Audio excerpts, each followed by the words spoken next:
사랑하는 졸업생 여러분, 그리고 아이들을 눈물과 기도로 길러내신 학부모님들과 또 우리 교육부서 주일학교의 선생님들, 그리고 2030 비전 아래 우리 아이들과 다음 세대를 위해서 기도해 주시고 여러 모양으로 헌신해 주신 성도 여러분, 먼저 축하하며 또 감사의 말씀을 드립니다. 우리 졸업생들은 지금까지 잘 자라줘서 너무 고맙고요. 또 학부모님과 선생님들 그리고 성도님들은 이 다음 세대를 위해서 늘 끊임없이 기도해 주시고 후원해 주시고 또 물심양면으로 헌신해 주셔서 감사를 드립니다. 우리 성도님들의 모든 그 관심과 기도와 헌신 가운데 우리 아이들이 믿음 안에서 정말 잘 자라가고 있습니다. 여러분, 매년 연말이나 학기 말이면 교회마다 이 졸업 예배를 준비하거든요. 그런데 이 교회 안에서의 졸업 예배는 세상의 학교 졸업식과는 조금 다른 부분이 있습니다. 왜냐하면 단순히 한 학년, 그러니까 한 학교를 마쳤다라는 성취감을 넘어서 신앙의 전수와 영적인 마디를 형성해 가는 시간이기 때문입니다. 우리 졸업생들은 이제 정든 부서를 떠나서 새로운 부서로 이제 등반하게 되죠. 시원섭섭한 마음도 있겠지만 오늘 하나님께서 우리에게 주신 말씀을 통해 여러분의 인생이 나아가야 할 분명한 방향이 마음속에 새겨지기를 주님의 이름으로 축복합니다. 네, 오늘 우리가 읽은 이 야고보서는 예수님의 제자 야고보가 아니라 예수님의 친동생, 예수님의 육신의 친동생인 야고보가 쓴 책입니다. 이 야고보는 그러면 이 야고보서를 왜 썼을까요? 고등부 왜 썼을까요? 네, 청년부에 가서 잘 배우시길 바래요. 네, 야고보에게는 고민이 있었어요. 어떤 고민이 있었냐면 이 성도들 안에 교회가 처음 세워졌을 때처럼 믿음대로 살려고 하는 그 뜨거운 열정이 이제는 없어졌기 때문이었습니다. 그러니까 믿기는 믿어요. 안 믿지는 않습니다. 믿기는 믿는데 이 믿는 믿음대로 살려고 하지 않았기 때문에 그 안타까운 마음이 들어서 이 야고보서라는 편지를 쓰게 된 거죠. 그래서 2장 14절 말씀을 보면 야고보서가 이렇게 강력하게 호소를 합니다. 내 형제들아, 너희 중에 누군가가 나는 믿음이 있노라 하면서 그 믿음대로 살고 있지 않다면 도대체 그 믿음이 무슨 소용이 있단 말이냐? 그런 믿음이 그 사람을 구원한다고 봐야 되겠느냐? 그래서 17절에서 더욱더 단호하게 말을 하죠. 이렇게 행위가 따르지 않는 믿음이 있다면 그런 믿음은 죽은 것이 아니겠느냐라고 말을 합니다. 여러분, 믿음이 어떻게 됐다고요? 죽었대요. 여러분, 그런데 오해하지 마세요. 믿음이 죽었다라는 말은요, 믿음이 없다는 말과는 달라요. 믿음이 없다는 말은 아닙니다. 믿음은 여전히 그 안에 있어요. 그런데 그 믿음이 아무것도 못하고 있으니까 생명력이 없다라고 표현을 하는 거죠. 그러니까 구원을 못 받는다거나 구원을 잃어버렸다는 말이 아니라 그 안에 생명력이 없는 그리스도인이 되어가고 있다라고 지금 말을 해주고 있는 거예요. 그것을 강력하게 죽음이라는 단어로 표현을 하고 있는 거죠. 여러분, 이런 야고보의 고민 우리에게도 필요한 건 아닐까요? 나는 믿음을 가지고 있는데 왜 나는 믿음대로 살아가지 못하고 있을까? 이것은 우리 모두가 가져야 할 고민인 거죠. 저와 여러분이 그리고 우리 졸업생들이 이런 고민을 가지고 있다면 적어도 그 사람은 생명력을 잃어버린 것은 아니죠. 믿음이 아직 죽지 않았다라는 증거입니다. 그런 고민이 있다는 것 자체가 나도 믿음이 있는데 나도 이 믿음대로 정말 살아내고 싶다라는 그 갈망이 그 속에 있기 때문이에요. 세상 사람들은 이런 갈망이 있죠. 더 많이 가지고 싶고 더 많이 즐기고 싶고 남들보다 더 높은 위치에 서고 싶은 그런 갈망이 있잖아요. 하지만 그리스도인들은요, 세상 사람들이 갖지 않는 갈망을 가진 사람들이에요. 그렇다면 어떤 갈망일까요? 내가 정말로 그리스도인답게 살고 싶다. 내가 믿음대로 살지 못해서 내가 정말 고민이다. 이처럼 그리스도인의 갈망은요, 영적인 갈망이에요. 사랑하는 여러분, 우리 모두가 이런 영적인 갈망이 세상적인 갈망보다 더 뜨거워지는 생명력을 가지고 살아가는 그리스도인이 되어가기를 주님의 이름으로 축복합니다. 그런데 야고보는요, 이 고민에서만 끝낸 것이 아니었어요. 이 야고보는요, 고민만 하지 않고요, 적어도 이 믿음대로 살아가려면 적어도 이렇게는 해야 되겠다라는 해답을 가진 사람이었어요. 그 해답이 어디에 있냐면요, 오늘 우리가 읽은 본문에 나와 있는데, 저는 이 야고보의 말씀 속에서 세 가지의 원리를 정리해 드리고 싶어요. 말씀대로 믿음대로 살려면 어떻게 해야 하느냐? 첫 번째로 말씀의 권위를 인정해야 돼요. 자, 우리 졸업생들 목사님 따라서 할까요? 말씀대로 살아가려면 말씀의 권위를 인정해야 한다. 둘째, 계속 따라하세요. 둘째, 말씀을 자세히 보는 습관을 가져야 한다. 우리 초등부 최고. 셋째, 말씀에 자신을 비춰보아야 한다. 네, 그렇게 노력을 해야 됩니다. 이제 이것들을 하나씩 살펴보도록 하겠습니다. 첫 번째로 말씀대로 살아가려면 가장 먼저 말씀의 권위를 인정해야 돼요. 이 말씀이 사람이 전한다고 해서 사람의 말이 아니라 하나님의 말씀이라는 것을 우리가 인정해야 된다라는 거죠. 오늘 본문 22절과 23절을 보면 말씀이라는 단어가 반복해서 등장을 해요. 그러면 여기서 말하는 말씀은 어떤 말씀일까요? 성경 말씀을 말하는 것일까요? 설교를 말하는 것일까요? 네, 의견이 분분하시네요. 네, 성경대로 기록된 말씀이라면 말씀을 듣고라는 표현을 쓰지 않았을 것 같아요. 듣기만 하지 말라고 하지 않았겠죠. 읽기만 하지 말아라 라고 표현하지 않았을까요? 그럼 여기서 듣기만 하지 말고 이런 말은 무슨 말일까요? 지금 설교자가 하는 말씀을 염두에 두고 하는 말씀인 거예요. 설교를요, 야고보는 말씀이라고 표현을 하고 있습니다. 이것을 보면 야고보는 설교가 사람의 말이 아니라 하나님의 말씀이라고 우리에게 강조를 하고 있는 거죠. 그런데 제가 이렇게 말씀드리니까 이렇게 반문하고 하실지도 모르겠어요. 목사님, 설교가 하나님의 말씀이라고요? 저는 동의할 수 없어요. 성경은 하나님의 말씀이지만 그 말씀을 전하는 설교자는 불완전하잖아요.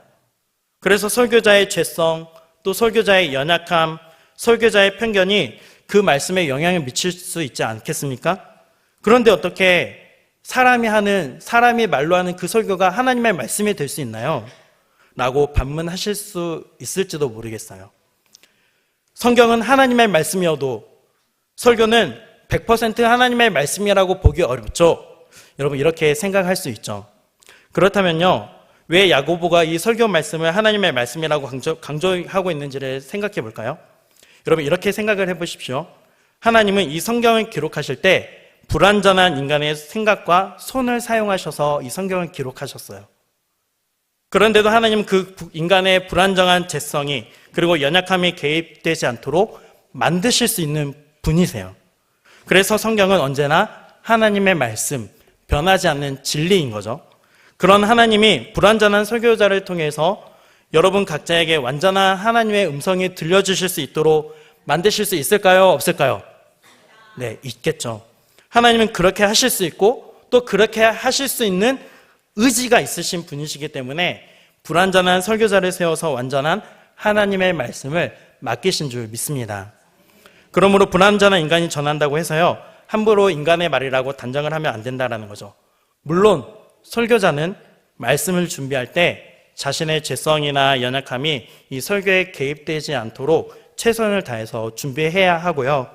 또 이렇게 기도를 해야겠죠. 하나님, 제 연약함이 또 제가 불완전하지만 이 설교에 저의 연약함이 개입되지 않도록 도와주시고 저를 사용하셔서 완전하신 하나님의 음성이 전달될 수 있도록 저를 꼭 붙들어 주십시오. 이렇게 기도하면서 설교를 준비해야 되겠죠. 설교자 개인의 생각이 조금씩 다를 수 있습니다. 하지만 저는 믿습니다. 불완전한 설교자를 통해서도 하나님 각 개인에게 그 순간에 완전하신 하나님의 음성을 전달하실 수 있다는 거예요. 여러분, 이것을 받아들여야 우리가 이 말씀의 권위를 인정하게 되는 거죠. 하지만 설교자가 불완전하다고 해서 설교를 인간의 말로 단정하고 듣는다면 우리는요, 하나님의 음성을 절대로 들을 수가 없습니다. 설교자를 판단하고 설교의 내용을 비판하는데 어떻게 그 말씀 속에서 성령이 역사하실 수 있겠습니까? 그것은요, 굉장히 영적으로 어리석은 행동입니다. 그러므로 사랑하는 여러분, 설교를 들을 때마다 하나님이 지금 내게 말씀하고 계시는구나, 이렇게 들을 수 있는 생명력 있는 그리스도인이 되시기를 주님의 이름으로 축복합니다. 두 번째로, 말씀대로 살아가려면 하나님의 말씀을 자세히 보려고 노력해야 돼요. 자, 우리 졸업생들, 목사님 따라서 합니다. 하나님의 말씀을 자세히 보려고 노력하겠습니다. 네, 꼭 노력해 주시기를 바랍니다. 오늘 본문 25절을 보면 율법이라는 단어가 나와요. 구약 성경 전체를 가리키는 말인데요. 그 당시에는 신약 성경이 없기 때문에 이 구약 성경을 자세히 들여다보라라고 말하고 있는 거죠. 왜 자세히 들여다보아야 하느냐? 그것을 자세히 살펴보아야 그 말씀대로 살 수 있기 때문이라는 거예요. 여기서 들여보다라는 동사는 원어로 파라키토라는 단어를 사용하는데, 이 단어는 어떤 때 쓰이냐면 머리를 숙여서 정말로 이것이 정말로 그러한가 자세하게 들여다보는 것을 말해요. 슬쩍 지나치듯이 보는 게 아니에요. 자세하게 살펴보는 것이 말하는 들여다보다라는 동사예요. 여러분, 자세히 보는 것과 슬쩍 보는 것하고 대충 보는 것하고는 굉장한 차이가 있습니다. 제가 무슨 말을 하려고 하는 거냐면요, 그러니까 주일날 한번 설교를 듣고 돌아가서 일주일 살다가 또 주일날 와서 말씀을 들으면요, 그게 그냥 말씀을 슬쩍 들여다보는 거라는 거죠. 그런 사람들은요, 10년, 20년 설교를 들어도 실제로는 말씀을 잘 알아갈 수가 없어요. 말씀의 뜻을 잘 파악하지 못해요. 그러니까 깨닫지도 못하는 말씀을 어떻게 실제 삶으로 살아낼 수 있겠어요? 살 수가 없는 거죠. 지금 오늘 본문에서 야고보는요, 그것을 죽은 믿음이라고 말을 하고 있는 거예요. 저는 그런 의미에서 오늘 저와 여러분이 이 베레아 교회의 성도들의 삶을 본받아야 한다고 생각을 해요. 사도행전 17장 11절을 우리 함께 읽어보도록 하겠습니다. 베레아에 있는 사람들은 데살로니가에 있는 사람들보다 더 너그러워서 간절한 마음으로 말씀을 받고 이것이 그러한가 하여 날마다 성경을 상고함으로. 아멘. 여기서 너그럽다라는 말은 다른 사람에게 잘해준다는 말이 아니라요, 말씀에 대한 태도를 가리키는 거예요. 말씀을 간절한 마음으로 받아들이는 것, 그것을 너그럽다라고 말을 하는 거죠. 이런 마음으로 말씀을 베레아 교회 성도들은 받아들였어요. 자, 그런데 주일에 말씀을 듣고만 끝나는 게 아니라 주중에 날마다 그 설교 말씀을 기억하면서 성경 구절들을 공부해 간 거죠.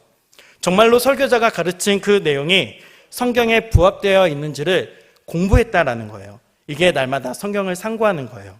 그러니 말씀을 확실하게 깨달았을 것이고 또 말씀대로 살아갈 수 있지 않았겠습니까?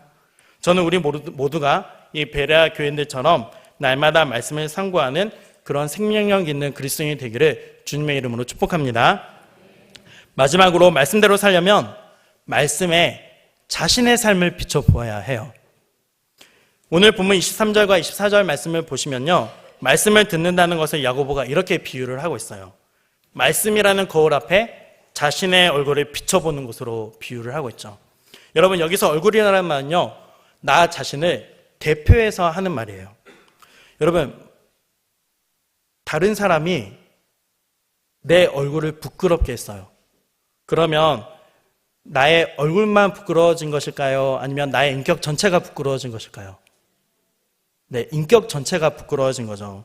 그러니까 내 얼굴이 내 자신 전체를 대표하는 말이 되는 거예요. 이처럼 얼굴을 비춰보라는 말은 내 인격 전체, 나의 삶 전체를 이 말씀의 거울 앞에 비춰보라는 말이에요. 그런데 제가 비춰보라고 하는 말로 말을 했지만 본문에는 말씀을 보는 이라고, 또 말씀을 듣고 말씀을 보는 이라고 표현을 하고 있는데요. 여기서 보다라는 말도 사실은 아주 주의 깊게 관찰하다, 시선이나 정신을 집중하여 보다라는 의미를 가지고 있어요. 그러니까 말씀을 자세하게 우리가 관찰하는 것도 중요하지만 우리가 건강 검진을 할 때 더 깊숙하게 보려면 뭘 찍죠? 뭐라고? 지우야? 내시경. 내시경도 찍어요. 또, MRI. 자, 우리 윤호에게 달란트 10점을 지금 줄 수도 없고. 네. 네. 네? 네. 현미경이요. 네. 그렇죠. 현미경은 피부를 볼 수 있겠죠. 네. 우리가 건강검진을 할 때 내시경을 한다든지 MRI 찍는다든지 CT를 찍는 것처럼 말씀이 내 자신을 완전히 꿰뚫어 볼 수 있도록 만들라는 거예요. 말씀을 잘 해석하고 공부하는 것도 너무나 중요하지만 말씀이 나를 스캔해서 해석하도록 만들라는 거죠. 여러분, 말씀을 읽는다는 것은 그걸로 끝이 아니라요. 그것의 목표는 말씀이 나를 읽어내는 거예요. 사랑하는 여러분, 우리는 말씀의 거울 앞에 나를 비춰보도록 할 수 있어야 합니다. 그러려면 반드시 우리가 던져야 할 질문들이 있어요. 어떤 질문들이냐면요. 나는 이 말씀을 통해서 무엇을 깨달았는가? 나는 이 말씀 앞에서 무엇을 반성하게 되는가? 나는 이 말씀 앞에서 무엇을 결단하게 되는가? 그리고 이 말씀 앞에서 내가 하나님께 간구해야 할 것은 무엇인가? 여러분, 이런 질문들을 던져보아야 해요. 사랑하는 여러분, 우리는 말씀 앞에 서봐야 해요. 말씀이 나를 읽을 수 있도록 날마다 말씀 앞에 우리 자신을 세워서 정직하게 반응해가는 저와 여러분의 삶이 되기를 주님의 이름으로 축복합니다. 네, 말씀을 맺도록 하겠습니다. 우리 사랑하는 졸업생들, 네, 좋아요. 네, 아주 좋아요. 훈련이 잘 되어 있어요. 네, 아까 대답한 친구 우리 중고등부에서 잘 눈여겨보세요. 네, 우리 졸업생들, 졸업은요 끝이 아니에요. 더 성장하기 위해서 한 발자국 더 나아가는 발걸음이라는 것을 잊지 마세요. 예수님을 더욱더 닮아가기 위한 한 걸음이에요.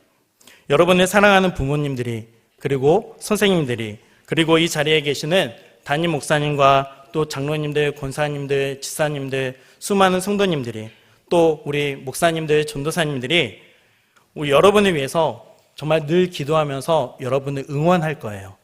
그러니 여러분의 키가 자라고 지식이 자라가는 것만큼 여러분의 성품과 영혼이 말씀 속에서 주님을 닮아가는 영적 성장이 일어나기를 주님의 이름으로 축복합니다.